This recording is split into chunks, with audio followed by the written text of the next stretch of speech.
한자를 쓴다. 왜냐? 우리가 지금 사실은 문맹률이 세계에서 가장 높은 나라입니다. 문맹률. 한자를 모르면 문맹자라고 봐야 돼요. 한자를 모르면.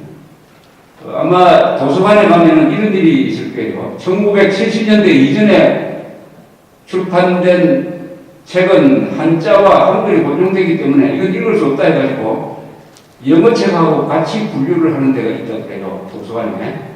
그러니까 70년대 이전의 책은 외국책이라고 생각을 해가지고 읽지 못하는 사람, 이 사람은 영어를 아무리 잘해도 문맹자입니다. 문맹자. 자기 나라 책을 읽을 수 없으면 문맹자예요. 문맹률이 60%, 70% 되는 나라가 바로 대한민국입니다.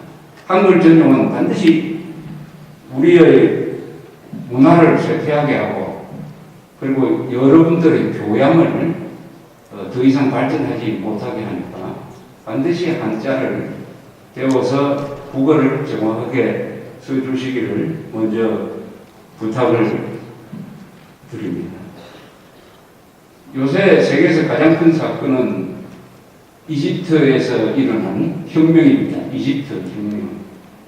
저는 이집트에서 본격적으로 대학교가 시작됐던 1월 25일 날 카이로에 있었어요. 여행단을 데리고 제가 카이로에 갔다가 돌아오는 날이었습니다. 그날 오후부터 시위를 많이 했기 때문에 조금 했으면 저도 거의 붙잡혀 있을 뻔했습니다. 돌아와서 CNN이나 BBC를 보면서 카이로에서 일어나고 있는 혁명을 안방에서 구경할 수가 있었습니다. BBC, CNN은 24시간 보름 동안 카이로 사태만 보도를 했습니다. 그걸 보면서 한국과 비교를 한번 해봤습니다. 그리고 여러분과 같은 젊은이들과 비교를 한번 해보았습니다. 카이로, 에집트, 카이로에 가면은 바로 시내에 피라미드가 있어요. 피라미드가 언제 만들어졌느냐 하는 것은 정확하게 딱 나와집니다. 4,550년 전에 만들어진 높이 146m의 에펠탑이 나오기 전까지는 세계에서 가장 크고 가장 높은 건물이었습니다. 그것을 만든 에집트 국민들, 6,000년의 문명을 자랑하는 에집트 국민들이 처음으로 6,000년 역사상 처음으로 국민들이 들고 일어나가지고 독재자를 몰아냈어요. 그 전에는 쿠데타를 하고 암살을 하고 해서 독재자를 몰아냈지 국민들이 들고 일어나가지고 국민들의 힘으로 독재자를 몰아낸 것은 이집트 6,000년 역사상 처음입니다. 이게 민주혁명이죠. 민주혁명. 우리는 언제냐? 우리는 국민들이 들고 일어나가지고 역사를 바꾼 역사가 6,000년 역사를 자랑하는 에집트보다 우리가 선배가 3.1운동이 전 국민들이 들고 일어나는 것이죠. 3.1운동. 건국 과정에서도 전 국민들이 들고 일어나가지고 반공 자유민주주의로 이 나라를 세우는데 결정적 역할을 했습니다. 6.25 남침이 일어나니까 우리 국민들이 들고 일어났어요. 군대가 앞장서가지고 남침당하고도 항복하지 않고 끝까지 싸웠어요. 그리고 1960년 4.19 학생들이 들고 일어나가지고 위대한 건국 대통령이지만 말년에 독재를 한다고 부정선거를 한다고 해서 이승만 대통령을 하야시켰습니다. 그리고 1987년에는 여러분들 선배 때는 20대 학생들 그리고 넥타이맨 월급쟁이들이 시위를 해가지고 개항을 했습니다. 우리가 지금 헌정 기본이 되는 이 육공화국 헌법을 만들어냈어요. 대통령을 직선제로 뽑는다 하는 것이 1987년 6.29 선언에 의해서 이루어졌습니다. 우리나라는 여러분 국민들이 걸기해가지고 역사를 바꿨습니다.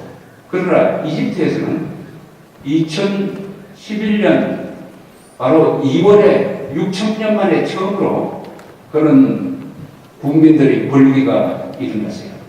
그 중심에 누가 있었느냐? 젊은 사람들이 있었습니다.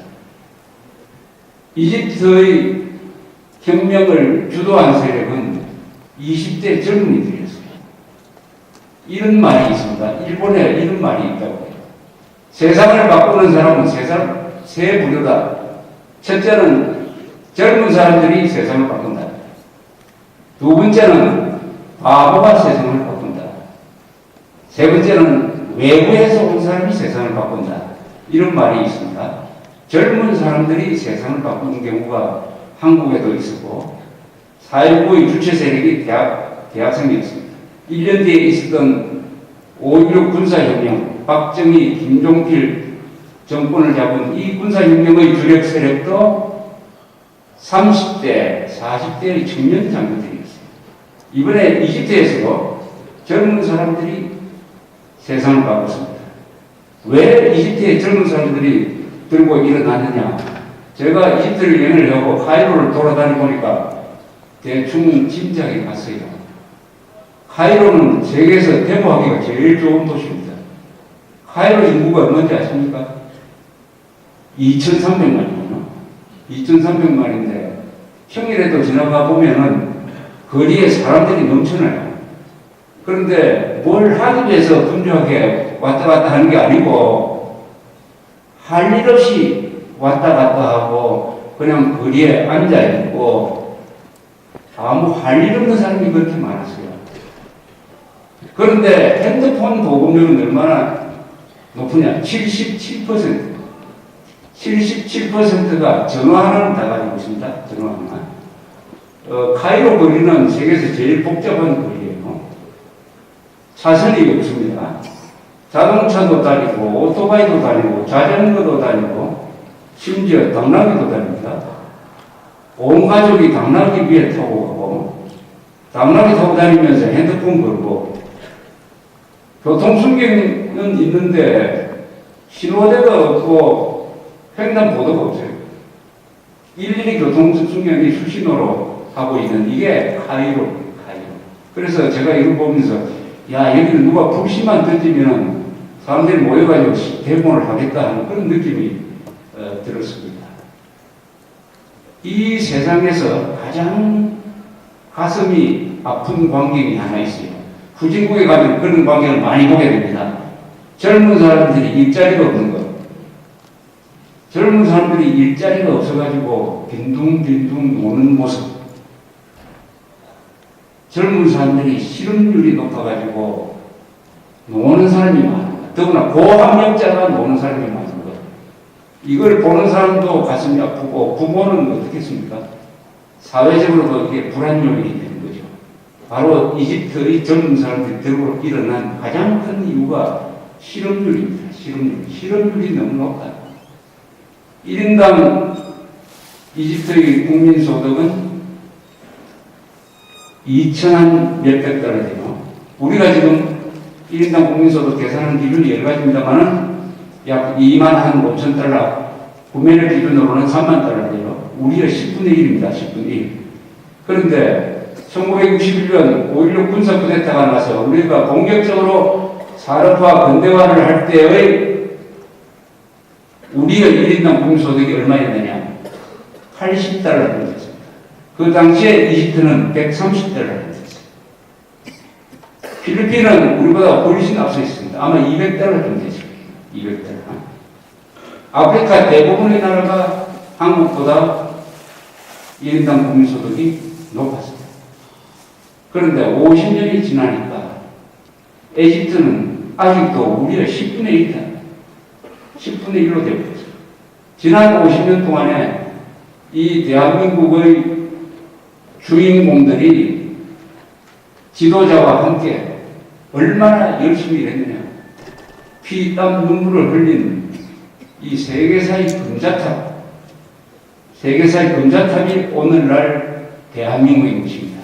대한민국은 여러분들의 노력으로 만들어진 것이 아니고 여러분들의 부모님, 할아버지, 삼촌 이런 분들의 노력에 의해서 만들어진 세계사의 금자탑입니다.